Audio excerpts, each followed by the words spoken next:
he was making about $10,000 a month from their email list. The first month I took it, I made $170,000. Wow. Damn.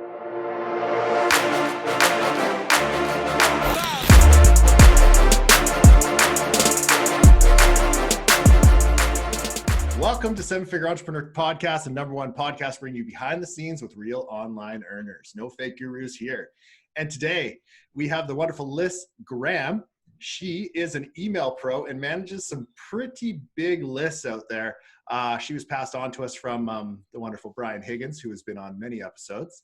Handsome Brian, as we like to call him. Nice guy, Brian. Great hair. Great hair. Great hair. Fantastic hair. Did he ever tell you that he was a hair model once for No, I believe it. barbershop in Victoria? He has like this like big black and white picture of it. He was in a magazine, I think. I think I saw that picture, like Yeah. hung up somewhere. Maybe I- your old place. Maybe. I think he used it as his Tinder profile. I have no idea. To this day. To this day. He just leaves that up so people can see him. He's in a very happy relationship, has kids and everything, but he just wants that up so people can see. Everybody come see how good I look. Check out my fantastic hair. This has nothing to do with this fucking podcast. So, moving on. Liss, thank you for being here. And your bountiful books back there. You look way smarter than us. I was going to ask, are those real books, or is that like just like some cardboard box you push in one and they all go back? No, they're real ones. My husband collects them, and he even has the little stamp that puts his name embossed in the paper, and they're cataloged. Oh, really? Yeah. I didn't even know that was a thing. I already had tons of questions about them before you jumped on. I was like, those look expensive. Yeah, there's some. Yeah. Behind that is actually the big gun chest too. Like the whole thing disappears. Down below, it's right here. ARs for days. Yeah. This is in Texas. We had a good gun talk before we popped on here. Yeah. Yeah. We like our guns in Texas, y'all. Yes. So I hear. I think like just most of the southern states, just, unless it's California, actually, every other state loves guns. Yep. So right on. Well, I'm excited to dig into this because we have been told that you are quite the beast when it comes to email. And you told me too that you were you started as an affiliate, taught yourself, and now you're managing tons of people's lists and making I started as a client. I was client. A Yeah. Crazy. One step below affiliate. I was a customer. So What did you buy? I bought Venus Factor before it was like the Venus we know and love. Former #1 ClickBank offer of all time. What is Venus Factor again? It's a weight loss thing? The women, weight loss. It's diet, nutrition, workout, lifting weights. Yeah, I lost like 50 pounds in 20 weeks. Wow. Damn. So did you give a testimonial too? I won a contest. I won $1,000 and got to be on the podcast because back then podcasts, well, they still are. They're big. So yeah, that's how I got into this. So I made friends with the owner of the offer on the podcast. Wow, that's amazing. Yeah. And so once you became friends with him, were you just like, hey, give me a job now? Like, No, I really didn't. So all my friends. Before you go into that, I'm kind of curious. What did you do before the online world? My degree is in chemistry and biology. I was a microbiologist for a spice company for a long time, and then I got into teaching high school physics, chemistry, and biology after my husband and I had kids. crazy. Gotcha. So you were a teacher. You bought Venus Factor, lost a bunch of weight. Yeah. Next thing you know, you're in a podcast. How did it go from there? So after the podcast, all my friends obviously want to know how I lost all this weight. So I started teaching a class at the gym, but I had to get permission from the offer owner. And so anyway, they would just check in on how the gym classes were going. I had like maxed out capacity in this gym class. So now you taught fitness after this. Yeah, now I've taught fitness. So then about 9 months later, this offer starts like taking off. And this is like 4 20-something-year-old dudes that just like to lift weights. They've never ran $1 million company, right? So they reach out to me and they're like, we have like 100,000 people in this forum. Can you just log in and answer questions? Cause you know what you're doing. So they paid me $20 an hour to go log in, and I would do it when I was teaching on my, like you would have a planning period. Yeah. So I would log in on my planning period and then at lunch and then after school. So I would do like 4 hours a day. And Wow. yeah. Log on, just start like responding to these women in this group or the forum? And so then they started doing like a personal coaching program. And so I started doing like some high paid one-on-one personal coaching online. And then from there, like, I don't know, I guess, you know, by this point we're like personal friends. They needed a project manager, and we were in the middle of moving across Texas, and the teaching job where we were moving to, like I could make more if I did this project manager stuff and answering the forum stuff online full time than teaching. Mm-hmm. Yeah.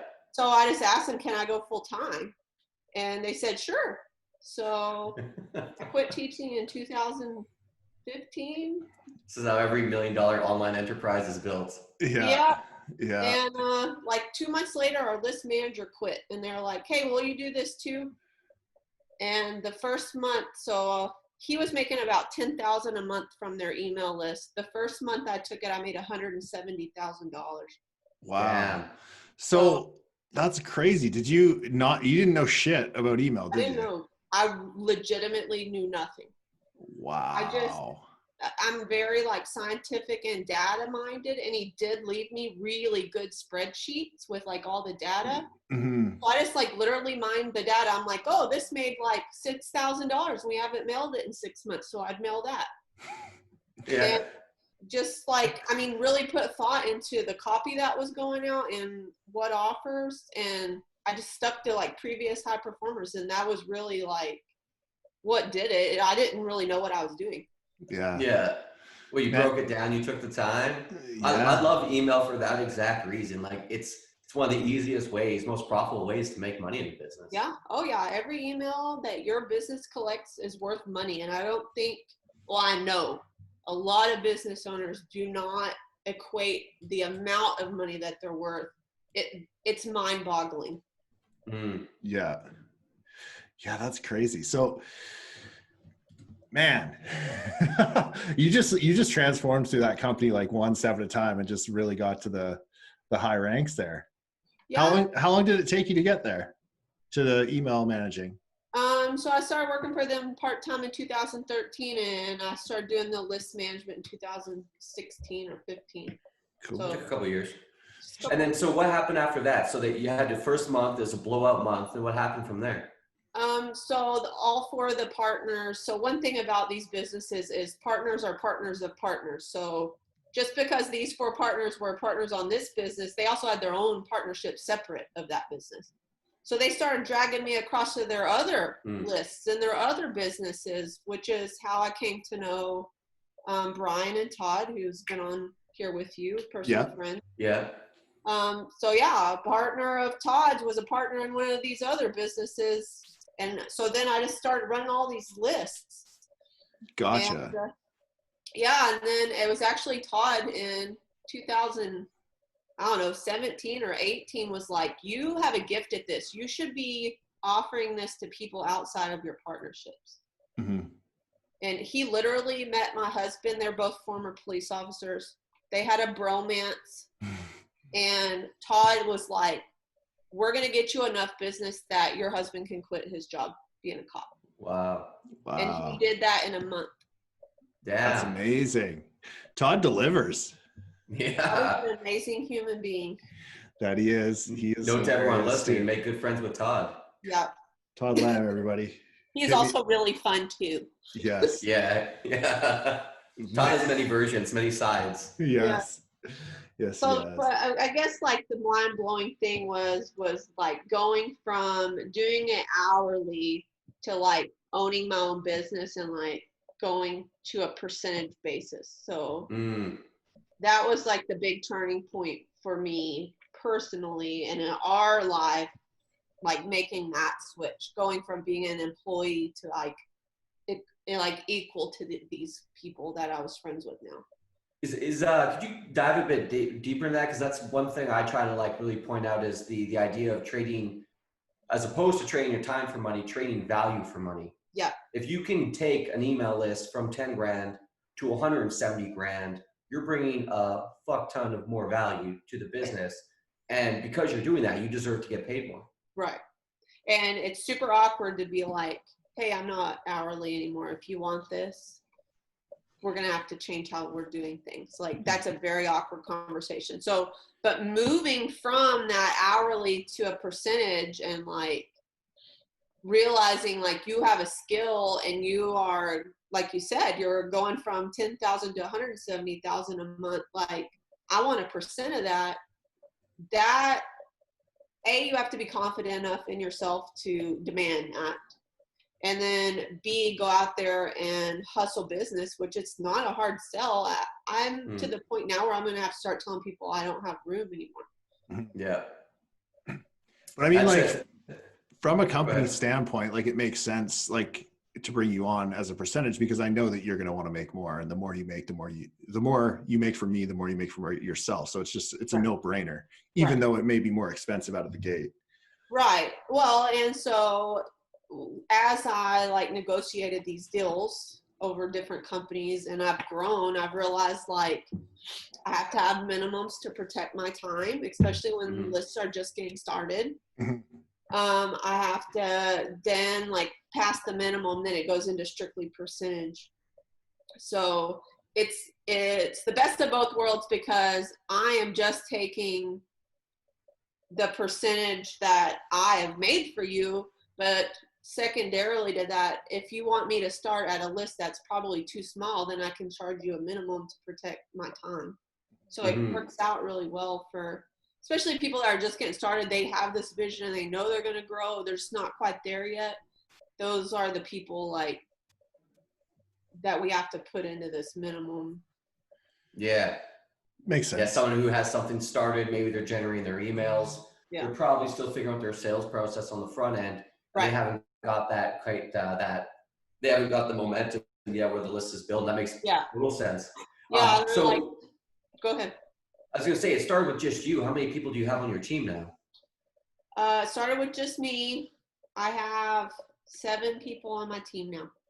Damn. Nice. Including my trophy husband. I'm sure he loves being called that too. Yep. I didn't make that up. Somebody else called him that. I mean, I'd gladly be a trophy husband. I'll take that job any day. Hey, Ruth is working on that. Yeah. Yeah. How many, so you went from no email experience a few years ago to how many emails a month do you think you send now? Millions. I don't even know. Like, that's how many. I mean, like, that's a good problem to have. I guess like it might be in the hundreds of millions a month of emails. Wow. That's crazy. How many people's list do you manage roughly? I don't even know. Maybe like 2. Cool. Damn, that's crazy. Are you planning on growing anymore? Are you going to hire some more people? So there's a little bit of like a bottleneck. So as far as like how I can take lists on, I'm getting to the point in my personal time with the things that I won't let go that I'm starting to get to what I feel could be capacity. There could be a way around that. I just don't know. So like right now, in my opinion, the thing that I do that nobody else can do is offer selection and copy selection. So I handle all that for every client I manage. So what goes out on your calendar day to day, that's what I pick to go out. But then like my minions, my girls, they actually load the emails, and then I have another separate girl behind her come behind and make sure formatting's right. There's no typos, the link's correct, all of the picture, everything shows up. Yeah. So you're getting more than you would. So most people just like ask Greg on your team to do your emails, right? And Greg doesn't really care because he's making $10 an hour. So what goes out sometimes has lots of issues, like the link's not even right, or the tracking's not right, or it's not even the right offer, or it didn't go out at all. Yeah. So on my side, like I have a lot of checks and balances because when you're talking about emails that make $10,000 for one email, then suddenly it becomes incredibly important that everything's perfect. Totally. So, yeah, that's why there's probably more people on my team than what needs to be, because I want every email to have a second set of eyes. Well, it makes sense though, because then you have your quality control, like especially because you charge higher as far as list management too, a little bit, don't you? I have went up and up on it to the point where I'm like, so I started like with like 10%, and then some other people in the space were like, well, I do 15. So then I went up to 15. Well, then a year ago or something, I went up to 20% because like, I really don't need any more clients. And if you really want me to do your list, then I'm going to charge a premium, right? And it still hasn't slowed the influx. Like, I don't know if I'm just going to keep going up or ask people to be on a waiting list, or I haven't decided that. I mean, that's a good problem to have. Yeah. Sign me up for that problem. Yeah. It's interesting too, from like, especially in our world, there's so many people that generate so much data. They're literally just sitting on it, and they have no idea what to do. And I know, like, from my experience, a lot of people I know that generate lists, they're so focused on getting their front end right, managing their merchant accounts, optimizing their VSLs, dealing with Facebook, dealing with Google, dealing with everything they have to deal with, that email is such an afterthought.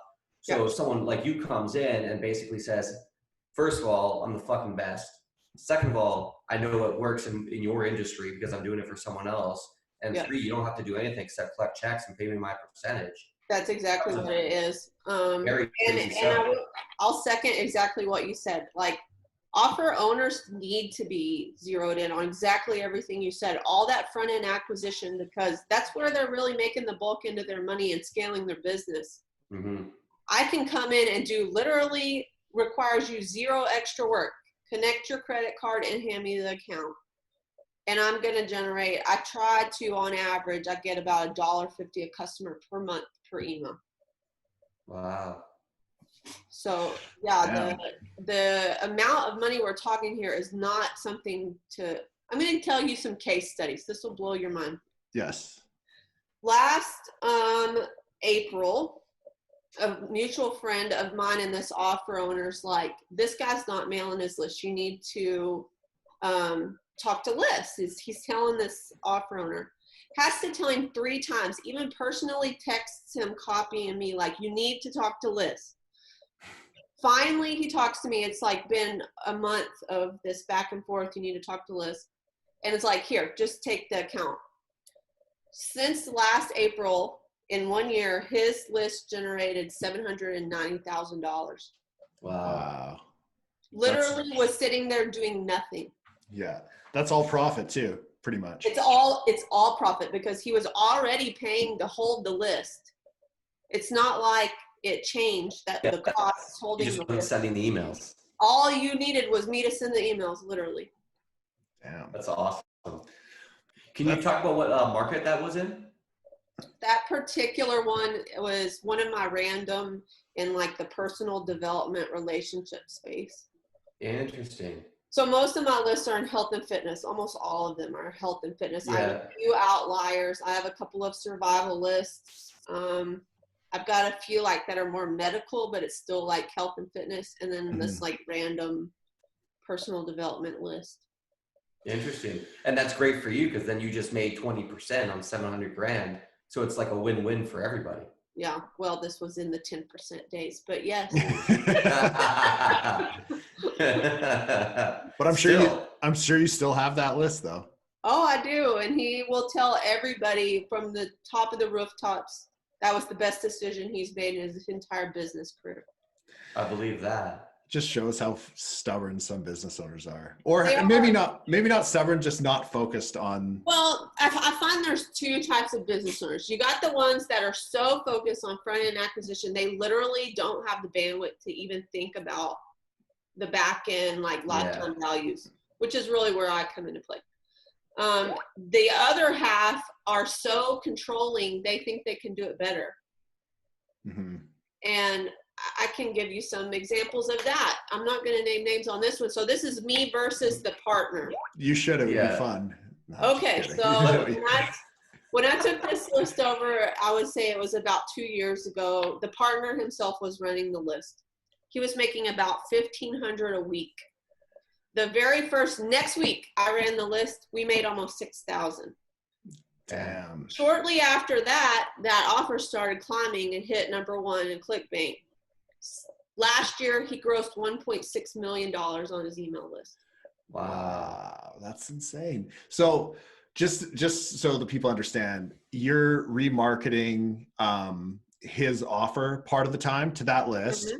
And Mm-hmm. because of that, it gets a higher gravity on ClickBank and goes up the ranks to, let's say, the first page or up to the top of it for people who don't understand ClickBank. Yeah. And then more people are going to run that because they see it's a hot offer. Mm-hmm. And then overall, it's just like a never-ending circle. Well, the other thing is a lot of other offer owners look at what you're mailing your list. We all subscribe to each other's lists. Yeah. I don't know if people know that. But if they're like, that's actually a great little tip right there, to subscribe to all your competitors. Know what your competitors are doing. And you should be seeing what they're mailing. And if they're mailing it a lot, that means that whatever that is, either they're getting paid to mail it a lot, or it's doing really well for them. Mm-hmm. Yeah.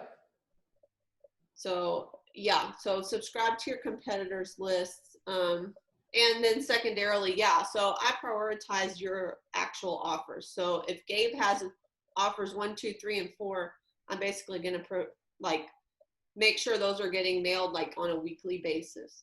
Mm-hmm. Interesting. It behooves you to sell your customers every single one of your products, because we're going to make the most off of yours.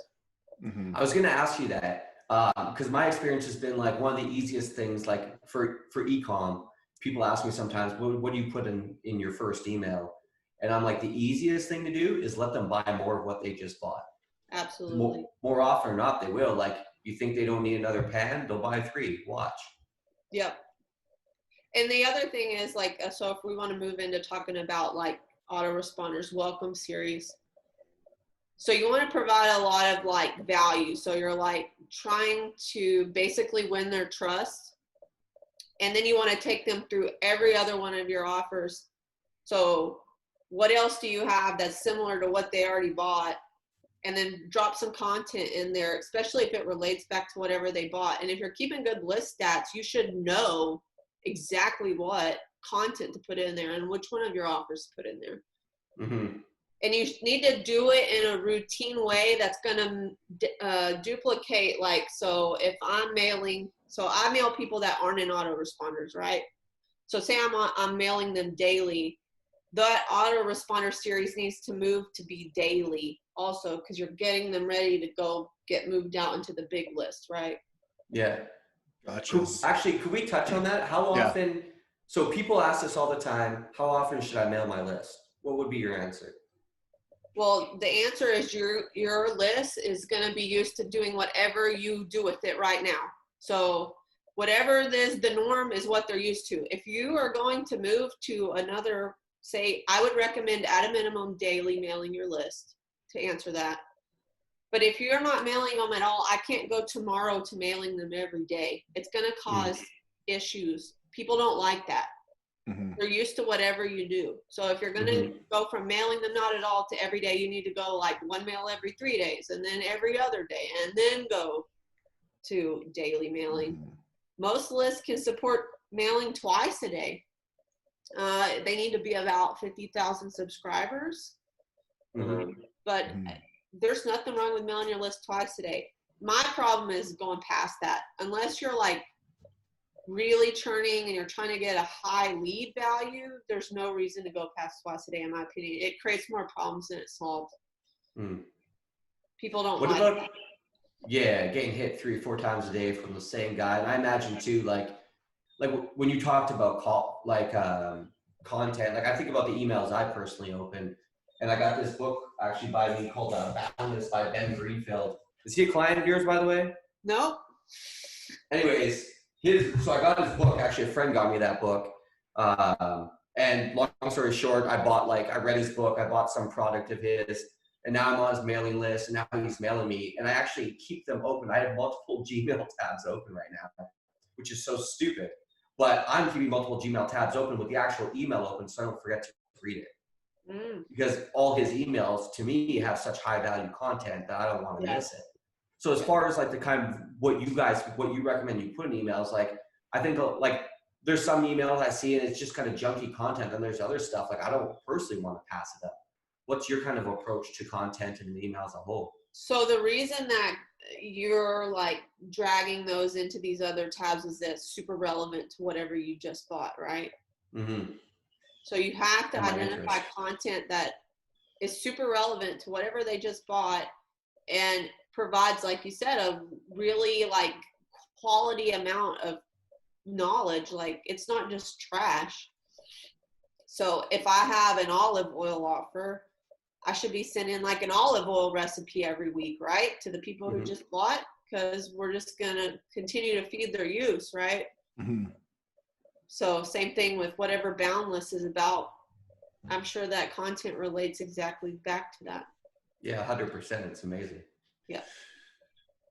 So do you have like a certain rule for how you split up your content versus split up offers?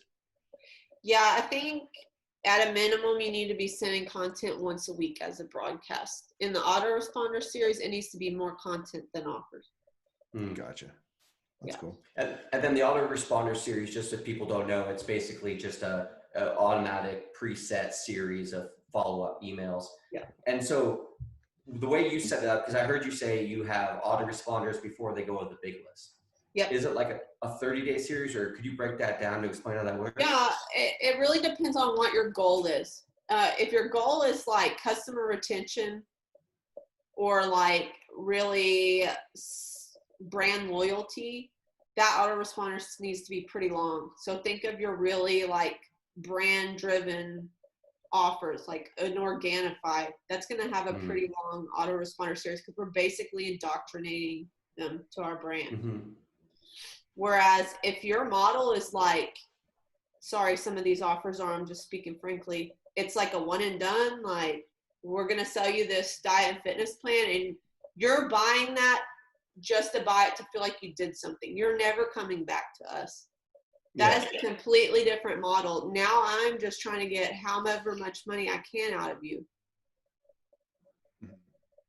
Makes sense. Try to maximize the lead value. It's revenue. So everybody has different goals. So every offer owner has to understand there's two separate goals. You can't, it's one or the other. Like you can try to get in the middle of that, but it starts getting really messy. Mm-hmm. Gotcha. Do you find that you're mostly sending other ClickBank offers and offers with like VSLs and stuff, or do you do straight up like affiliate offers that are more of a CPA sort of basis? I tend to do mostly ClickBank offers because most of my offer owners are on ClickBank. They have very complicated partner payout structures. So one partner will be in Canada and one will be in the US. So pulling funds in one country or the other becomes like a tax burden. Yeah. So offers that are outside ClickBank a lot of time presents issues for these list owners. Interesting. Gotcha. I didn't know that actually. That's because everything we've run is mostly like CPA related. Well, if you're running traffic, CPA makes way more sense because it gives you a target that you can spend, right? Whereas on ClickBank, these rev share models, you have to either be really in with the partner owner and they tell you exactly what their average is they're going to pay you out, or you learn over time. Yeah. So yeah, for me, like, I mean, I have lists that are ClickBank only too. Like there is no anything off ClickBank allowed because of the status with the money and payouts to partners. Interesting. Crazy. Sounds complex. Yeah, some of them are.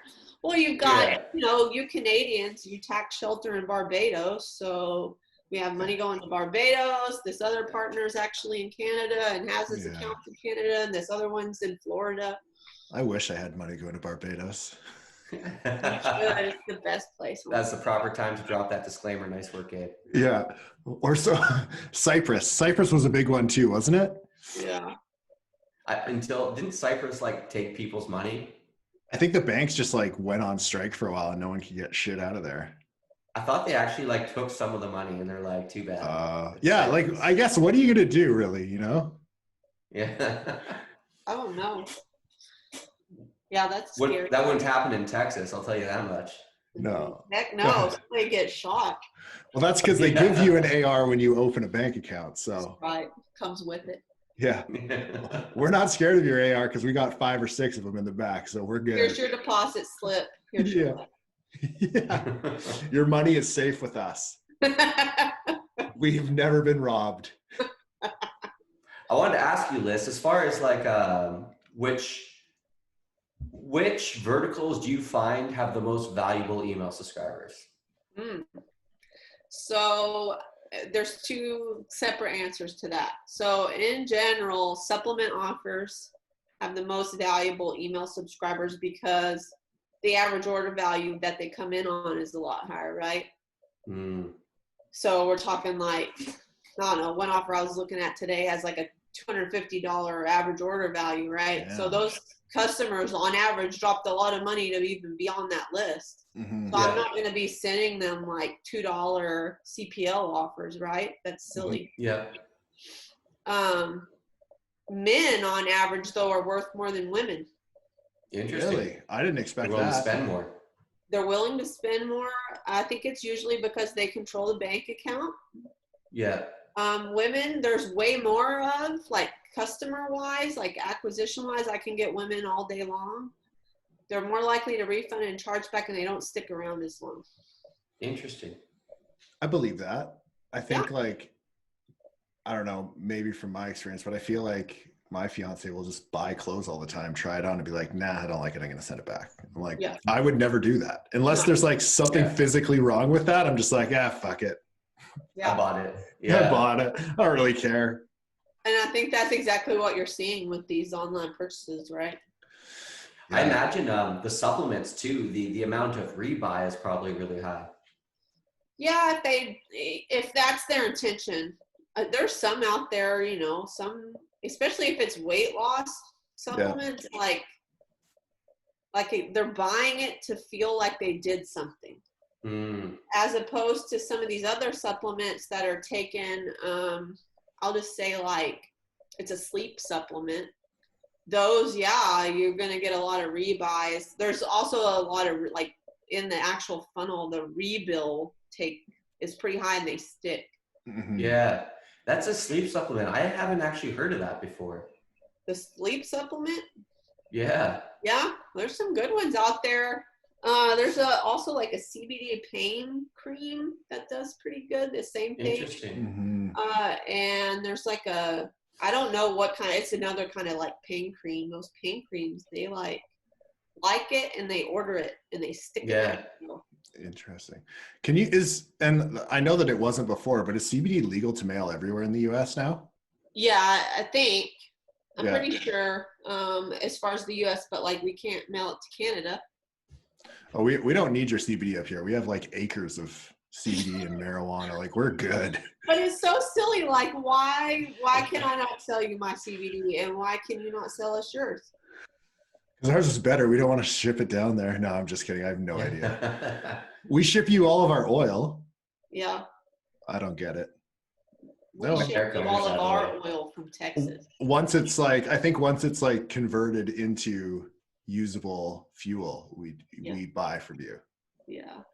From the refineries.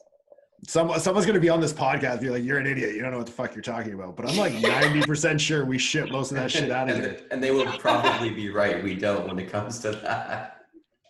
We don't? We don't ship it out from Canada? No, we don't. I don't know the details of how. Oh, I don't either. I don't really care either. All I know is that I put the nozzle in my car, I swipe my credit card, and I drive away. And you pay $2 more in Vancouver. Oh, dude, it's pricey, man. Like, what is it right now? I think it's cheap right now. It's like $1.11 per liter. So I don't know, what does that work out to? Like $4.50 or 50 cents American for a gallon. Well, that would be Canadian dollars too. Oh, true. That's nuts. It is. Yeah, can't change the oil prices in Texas, I'll tell you that. My vehicle kills dinosaurs as it drives too, so like that shit ain't cheap. You have like 9 miles a gallon. Well, I guess it's not. When I'm trying to hit my goal, I do. I'm just kidding. That's what Gabe calls cardio. Yeah. Yeah. There's no Priuses in this family. No, despite Reeves' best efforts. Does this car come in vegan? No. There's like 5 cows in this thing. What are you talking about? God. I feel like you don't fit in up there, Gabe. I don't really fit in anywhere, to be honest. Except online. That's true. We can all find our tribe online. Yeah. That's true. And people can log out of me, you know? Just Yeah. We just be like, I'm tired of this idiot. Yeah. Moving on. Sorry, Tyler. You probably had a great question to ask, I'm sure. Well, I wanted to ask, what other, because a lot of people like, we get all sorts of questions like, what is my email worth? Would you be able to put kind of a dollar amount for like supplements, personal development, like fitness? Do you have kind of different marks? Because I know you said $1.50 per buyer per month, right? Yeah, it's super list specific. So, and it's super offer specific. So some people don't want their list mailed every day or twice a day. So those emails aren't going to generate as much as like, if an offer owner is like, let's go to town, that's going to be a different value. Is that your favorite type of offer owner? Yeah, the ones that leave me alone. Like the one guy that like literally handed me his account and I never hear from him again and I made him $700,000. Yeah, that's my favorite kind of client. I guess like people would be worried about you burning out their list, so when they do drop their next offer, is that what their main concern is? It's that, and then like if you say this offer is from you, Gabe, and me like signing off personal brands as Gabe. Oh, gotcha. Like that, they have some very real concerns around that, and I try to be respectful of it, but at the same time, it's like I know what I'm doing. I always have something to learn, but I try to learn your voice. Like when I inherit your list, I go through and I look at what you've been sending. How do you phrase what do you say a lot? What are the stories that you have? And I try to like sprinkle. So I become Gabe over the year of me scary taking too. List. Very scary. I know. If that's the case, like, hey, it's Gabe. I just got done filling up my giant truck that gets 9 miles per gallon. Yeah. Go check out this supplement. Yeah. That makes sense though. Yeah. Let me go first on this one. What was your biggest client that you've had? My biggest? Yeah. You don't have to tell us what they were, but I won't tell you guys do. But my biggest client I have right now has about 7 million emails. Shit. Wow. And can you send that in like one blast, or do you have to break it out? You have to break that out. Luckily, it already is pretty broken out. So they came in on some different offers. So every single offer gets its own. Oh, gotcha. So like one offer's from Tyler and one offer's from Gabe. So every single like list pool gets their own, and they're very different. So some of them are like super survival, and some are like cosmetic. Gotcha. Are they pretty active at that size? Yeah. Well, at that, like, so to even get to 7 million active subscribers, right, your front end acquisition is on fire. Yeah. Yeah. How long has he been building that list, or she? A long time. Yeah. He also buys up new offers. Oh, genius. Yeah, they buy out and acquire. And there's a couple of people in our space that do that. So I'm sure over the years, y'all have seen people come and go and they sell out their offers. So a couple of my clients buy out these other offers in their list because they know how valuable these properties are. Yeah, that makes sense. What does 7 million emails generate in a month? I don't know. I've only been emailing that list for 3 weeks. Oh. So I'll let you know. That's exciting. And what is also very surprising is like, so then I have another email list that's about 1 million people. I want to say 750,000. That one's also rather new. So I don't even have a month of data. But what's crazy is that particular list is mostly leads. And it's generating like about, I don't know, 200 or 150,000 like buyers would generate. So your leads are worth a lot less than a customer. I mean, like somewhere around like a fifth less. Interesting. Yeah. So Makes sense. most lists that I have about somewhere. I mean, I have some small lists, but the average, they all tend to huddle around 100,000 active subscribers. What kind of, as far as, do you ever run into issues with deliverability, or like I would say maybe open rates with Gmail, Yahoo, different ISPs? Yep. So when we're talking about deliverability, you have to identify whether you're on a shared IP. So do you own these IPs, or are you on dedicated, like you pay for these? Mm-hmm. If you're on a shared IP pool, there is not a ton that you can do. You can prune your list up, like, so removing unengaged people. And then basically you're counting on the email service provider that you use and pay for to move you into better pools. Sometimes I've had email, like, customers that come to me and they're like, fix this issue, and it has gone on for so long, the only way to solve it is to move platforms. Wow. So if you've like just let it run in the ground, you've had 2% open rates for 2 years, there's not a lot I can do for you. They put you in the swamp and you're not coming out. Yeah. So Yeah, because different ESPs, actually we've had a few ESPs on here.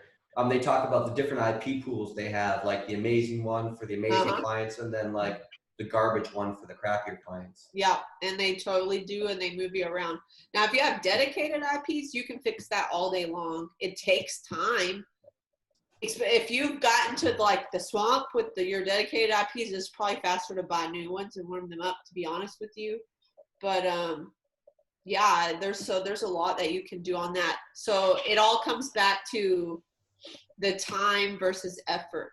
So like if you're having deliverability problems, say with like Hotmail, you have to get really tight with your segmentation. We're talking like 7-day actives or 14-day actives.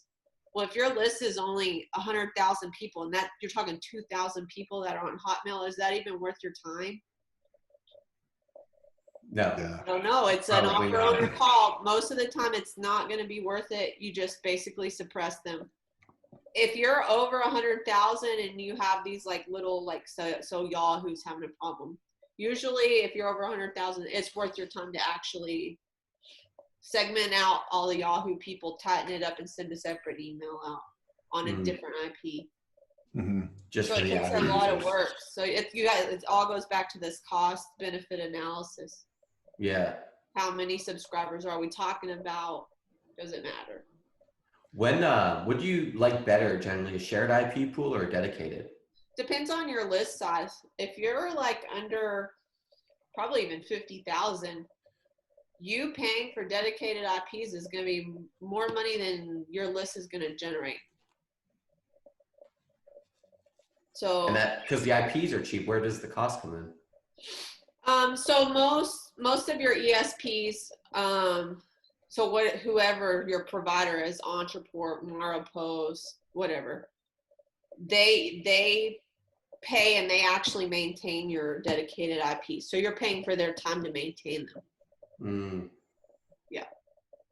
And some of them do pretty good. So like Maropost will, so say I'm on shared IP pools on Maropost, they will, so you say you want to go to dedicated IPs, they'll take you from the shared pool and do like hybridization to move you all the way to these dedicated ones. It's pretty great, but you pay a lot of money.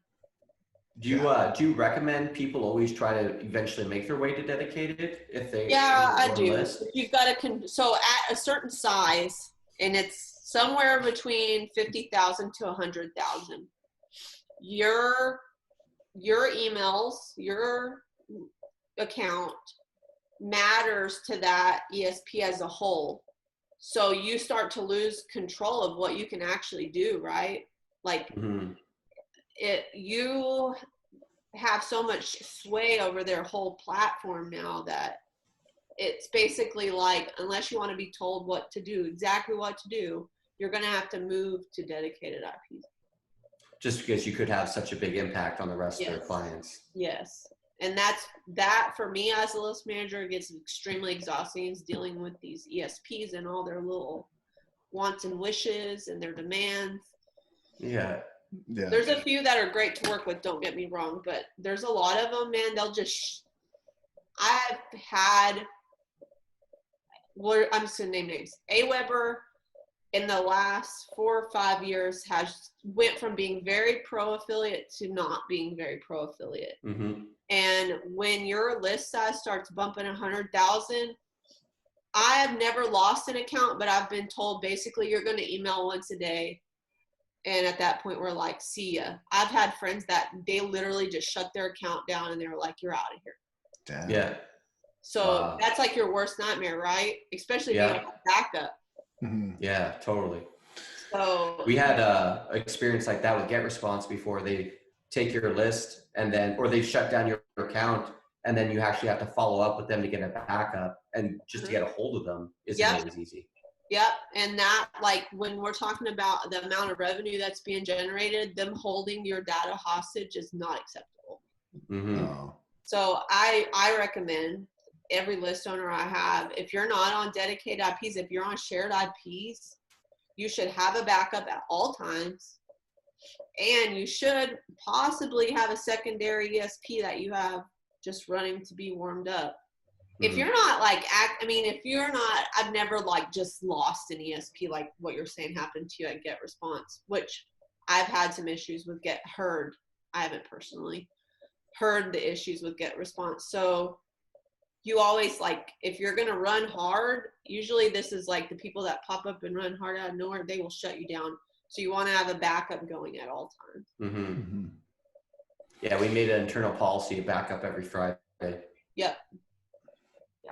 That's crazy that you haven't had anything shut down though. That, like, considering how much email you've sent, that's impressive to They me. have always worked with me. With that being said, like I talk to there's other list managers besides me. Mm-hmm. We talk to each other, like Klaviyo. They're very anti-affiliate marketing. Like if my customer is on that platform, I'm like, I'm not mailing from there. You can mail your autoresponders, but we're going to have to get a secondary platform. Mm. So part of it is like knowing where do you go. And there's just a handful like that I know and like and use. There's some that are like good, but they're problematic. So you just need to know you need to have a backup. Which ones are your kind of top ESPs to go to? My top few is SendLane, Ontraport, and MorrowPost. Nice. We've had SendLane on here, and we've had MorrowPost. Oh yeah. So Jimmy at SendLane is a gem. I will be frank. Jimmy's amazing. When it started, I hated that platform. He had to like win my business, and in the last 2 months, that man has won my business forever. Mm-hmm. He takes care of me personally. What ESP platform owner personally Skypes you and asks, what do you need? So basically, one of my big issues with them was at the beginning, they didn't have a lot of split testing options. Their segmentation was kind of clumsy. Their autoresponder series was clumsy. Just in the last year, they've improved all those things and made them happen. And then my next big issue with them was there wasn't an option to go to dedicated IPs. So I felt like at 50,000, I was having to leave that platform. Mm-hmm. And he's literally made even dedicated IPs happen. So, like, I don't know now if I can even consider Ontraport and MorrowPost's competition to SendLane. Wow. Damn, Jimmy. Coming through, man. Shout out. Yeah. So here's the thing with MorrowPost. It's super expensive. The cool thing about MorrowPost is every lever and pulley I ever would want to pull is there. Mm-hmm. Yeah. They make it super easy to push every button and pull every lever. Mm-hmm. Yeah. But the thing is that 99% of the population of people that are pushing buttons and pulling levers aren't going to push those buttons or pull those levers. So why are you paying for them? It's like paying for a Ferrari and you just take your kid to school in it. Yeah. That flex, you know. Like, really? I'm like, what, she hasn't met Damon? Yeah. Oh, that's so funny. Yeah. No, it makes sense. So SendLane number one is your number one recommendation right now. And then what would you say? Then MorrowPost and then Ontraport? It really comes down to the client. So, Ontraport and MorrowPost are kind of like hand in hand. So most offer owners are very taken aback by Mara posts. It's pretty complicated. Like when you're in there, it feels like, what do I do now? Entreport is not as complicated, so it's a little bit more user friendly. So I feel like a lot of my offer owners tend to gravitate towards that because they feel like they could work it if I got hit by a bus tomorrow. Yeah. But I like both of those platforms, and both of those companies have been easy for me to work with. The thing with those two is they're not cheap. Yeah. But your list is safe. I've never been kicked out or even felt like I'm going to get kicked out of either one, knock on wood. Yeah. That's smart. Makes sense. What would you recommend for someone brand new? Where should they start up? I would definitely recommend Sendlane. You cannot, you can't beat the price for that platform for the quality of it. I don't know if I don't know if it's just because I'm who I am, but literally I have account rep on Skype and they bother me. Yeah. That's great customer service, right? Yeah. Especially if you're just getting started. They'll literally be like, yeah, you need to hook up this API and this is how you do it. Wow. That's cool. Yeah. Shit, I think that's one of the hardest things starting off is, what you're going to say, all the technical parts. Yeah, it's overwhelming in the beginning.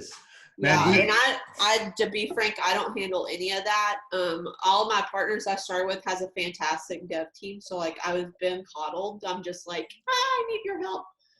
Yeah. So when these new lists come in, I'm like, hey, I don't do dev work, but you need to hook this up.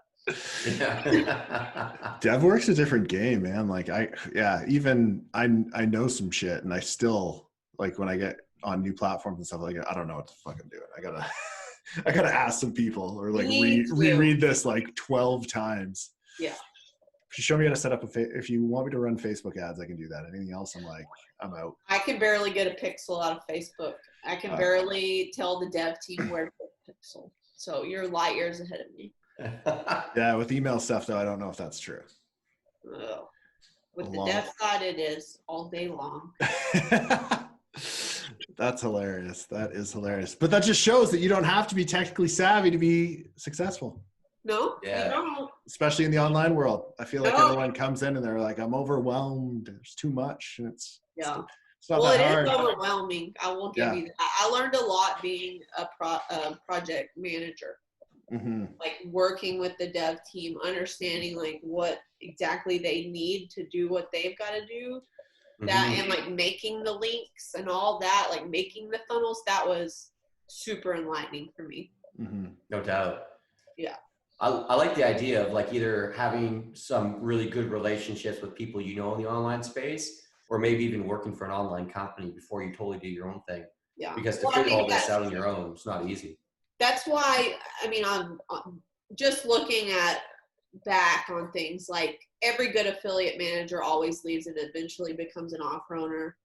Project managers do the same thing. It's those are kind of the entry world, except there's a few exclusions to that, but they see the scope of what you could achieve, and it's why am I here getting $30 an hour? Yeah. I also feel that you see some of these people making just bank off stuff, and you're just I'm more intelligent than that person. I can do that. If this idiot can make $1 million a year, I can do that. When I saw Brian's hair, I knew I had a chance. The best part about Brian's hair is he doesn't work for it. No. I used to be his roommate, man. That guy wakes up like that. He just I know. We went to Mexico on a team thing. Yeah. He came out of his room his hair was perfect. Yeah, just got out of the shower. Yeah. Fantastic. Mine's this. Yeah. It's I wonder what would happen if Brian ever went bald, though. I feel like he'd lose his identity. He would just go get hair plugs. He couldn't function. He'd be I don't know. Yeah, he'd get plugs for sure. Oh, for sure. Yeah. Maybe he has plugs now. Maybe we should start that rumor. Yeah. Imagine he secretly got a crazy hair regime. He just doesn't tell anybody. He's oh, it's all natural, bro. But really, he spends hours on it. That's the world I want to live in. Believing that it's not natural. I think we've talked about Brian's hair a little bit too much on this podcast, and everyone else that's listening is going to be what the fuck? Brian? In the PS, put a picture of Brian and his hair. Yeah, I think, yeah, if you guys want to know who Brian Higgins is, there's like 3 podcasts or like 2 podcasts and an interview on him. So, You know what we should do is we should find the model picture and post that one. yeah, that I should want have. to see that. Yeah, I don't even know if I can find it. I bet you Kira would send it to me. Is he doing Zoolander face too in it? He's just got like a very stern face. I don't think it's like, yeah, it's no like weird pose, but it's like, he looks like a male model straight up. I'm gonna look at his Instagram real quick. He's got 2, man. I don't know if it's there. Does he? Brian's not that vain either. I don't think he would post that shit. It's because he does this for a living. He's not on Facebook personally. Yeah. It's ruined it for him. Yeah. I feel like we should just start including him in our podcast when it's like someone that's introed us or he's intro to, just so he could be there and stick up for himself. Because I feel like we're talking a lot of smack for someone who's not on I love Brian so much. Yeah, we all love Brian. Yes, we do. Well, I think, yeah. Do you got any more questions? Yes, he does. Yeah, I was going to say, anyone who wants to get in contact with you, they're sitting on a list. What kind of, as far as like, at what point should someone contact you? And then what is it, how would they get a hold of you? Okay. So if you're like scaling an offer and you're not sure, like, is it going to be good enough or not? In general, like between 3,000 and 5,000 like active buyers, you'll at least break even on me. And so like if you have that and you're scaling, right? Mm-hmm. So that would be a good time to like get started. If you have more than that and they're like just piling up, call me. Generally, my Skype is the best place to get a hold of me. This is funny. My email is where things go to die, even though I do that for a living. Makes sense. What about Facebook? Do you like people adding you on Facebook, or is that too personal? Oh, whatever. I don't care. I try to be friendly to everybody. I like to talk, as you can tell. Yes. You're very entertaining. Yes. Yeah. I tend to think I'm freaking funny, but. Yeah. Yeah. Agreed. I like to think I'm funny too, but some people don't agree with that. So. I think you're real funny. Yes. I made the cut. This is perfect timing because my landscapers are here and shit's about to get loud. Oh, well, good. Good thing we're winding up. Yeah. All right. Well, thanks everybody for listening. For everyone watching, please do not forget to subscribe to our YouTube. And for everyone listening, please give us a 5-star review on iTunes, Spotify, or Stitcher. Maybe write a review. I don't know. Do whatever you want to do. Or don't do shit and just listen to the next one. Thanks for being here. Thanks, guys. Bye. Later.